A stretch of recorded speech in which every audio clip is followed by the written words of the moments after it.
അവരെ പിരിവെടുക്കുകയും പിന്നെ കുറച്ച് ആൾക്കാരെയൊക്കെ സംഭാവന സ്വീകരിച്ചുകൊണ്ടും ഇങ്ങനെ നടത്തുന്ന ഈ പ്രവർത്തനം വളരെ ശ്ലാഘനീയമാണ്. അവർക്കെല്ലാവർക്കും ദൈവാനുഗ്രഹം ഉണ്ടാകട്ടെ എന്ന് ഞാൻ പ്രാർത്ഥിക്കുകയാണ്. നമുക്ക് വിശിഷ്ടാതിഥിയായിട്ട് എത്തിയിരിക്കുന്നത് നമ്മുടെയൊക്കെ അഭിമാനവും സ്വകാര്യ അഹങ്കാരവുമായ ശ്രീ സന്തോഷ് ജോർജ് കുളങ്ങരയാണ്. അദ്ദേഹം ഇരിക്കുന്ന വേദിയിൽ ഞാൻ കൂടുതലായിട്ട് പ്രസംഗിക്കാൻ ആഗ്രഹിക്കുന്നില്ല.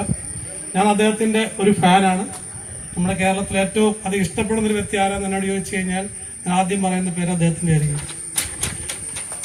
മലയാളികളെ ഇത്രയും പ്രബുദ്ധരാക്കിയ അദ്ദേഹത്തിന്റെ നമുക്കറിയാം വാട്സാപ്പിലൊക്കെ അദ്ദേഹത്തിന് ചെറിയ ചെറിയ ഷോർട്ട് സ്പീച്ചുകളൊക്കെ വരാറുണ്ട്.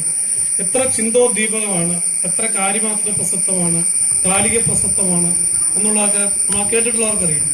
നമ്മുടെ സമൂഹത്തിന്റെ കേരളീയ മനസ്സിന്റെ കുഴപ്പം എന്താണ്, കേരളീയ സമൂഹത്തിന്റെ കുഴപ്പം എന്താണെന്നൊക്കെ അത് കൃത്യമായിട്ട് അതിന്റെ ചെറിയ ചെറിയ സ്പീച്ചുകളിലൂടെ നമുക്ക് മനസ്സിലാക്കുവാൻ കഴിയും. നമ്മുടെയൊക്കെ സ്വകാര്യ അഹങ്കാരമായ ശ്രീ സന്തോഷ് ജോർജ് കുളങ്ങരയോടൊപ്പം വേദി പങ്കിടാൻ കഴിഞ്ഞ തന്നെ ഒരു വലിയ ഭാഗ്യമായിട്ട് ഞാൻ കരുതുന്നു.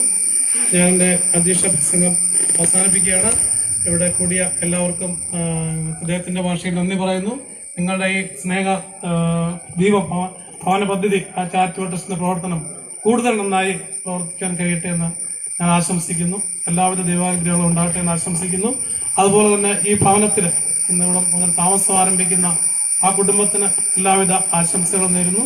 അവർ സ്നേഹഭവനമായിട്ട് നാളുകളിൽ അവർക്കും ഇതുപോലെ വീട് വെച്ചു കൊടുക്കാൻ കഴിയുന്ന ഒരു കുടുംബമായി മാറട്ടെ എന്നുകൂടെ ആശംസിച്ചുകൊണ്ട് നിർത്തുന്നു. നന്ദി, നമസ്കാരം, ജയ് ഹിന്ദ്.